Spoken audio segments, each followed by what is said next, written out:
I will say that while I understand there's work to be done, they do seem fairly hopeful that they can get this done. No guarantees, but certainly this is their target, and they believe that Carlos Rodon would like to be a Yankee. Nate Eovaldi, who might be the Yankees' second choice if they are unable to get Rodon. So, I mean, there's a number of teams interested, but it does feel like the Yankees are very prominent in these talks and very, very interested. I mean, Eovaldi's a guy they had. They love him. He's proven to be clutch, but he's a bit older than Rodon, and his stuff is not as good as Rodon. So, I mean, it's clear that the Yankees' top target is Rodon, and they seem very focused on this. Most times when they are focused on somebody, they do get their man. So I understand why they're optimistic and feel good about it. Based on Jon Heyman's report, it seems to be that there's trouble in paradise. What once seemed like a very close and realistic thing to occur in signing Carlos Rodon, now it's seeming like it's far apart. Don't get me wrong. The Yankees will sign Carlos Rodon.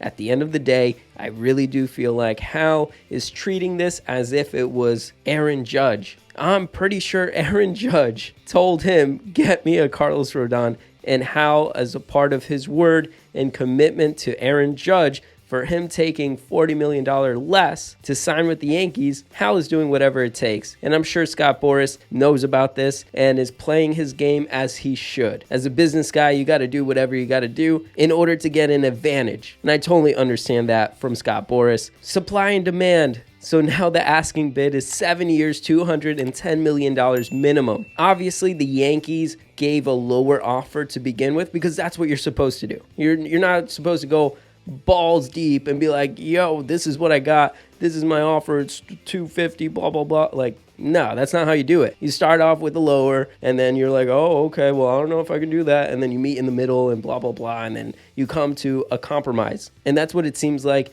the Yankees and Carlos Rodon are now starting to work on, trying to see if they can come to a compromise where both sides feel like they're winning. But the Yankees are motivated to bridge this gap. Jon Heyman says that Carlos Rodon is a priority for the Yankees, and many people are believing that he wants to be in New York. So again, I'll repeat it. I believe Carlos Rodon will come to the Yankees, and that this simply just means that they're negotiating. The Yankees, of course, they're far apart initially when you give an offer. If you ever offered anything on eBay, you're not going to be like, hey, dude, I'll pay you like $10 more off. Like, no, you're going to lowball a little bit and then start working up. And that's where the Yankees are at right now. Now, if they can't come to a compromise and Scott Boras is kind of pushing it too far, or there's a crazy team out there that wants to give Carlos Rodon an 8th year or 9th year, then the Yankees will have to pivot. And they're going to pivot onto Nathan Eovaldi. And that name might sound familiar. He played for the Yankees at one point. Then he went to the Red Sox. This 32-year-old pitcher has had injuries, shoulder problems, things like that. It's not the best option. It's definitely like a plan C type of option. But the Yankees are going to make it a plan B if they miss out on Carlos Rodon. Am I happy about that?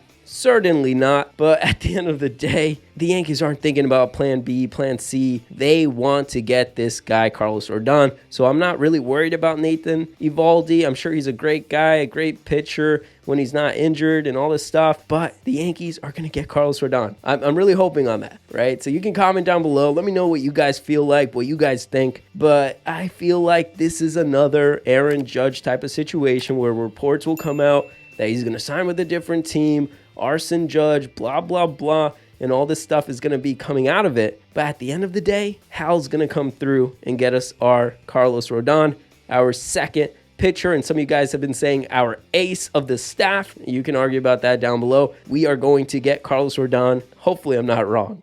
Even when you feel low, you can still go. Even when you feel slow, you can still go. Even when there's no hope, you can still go. I never answer to no, man, I still go.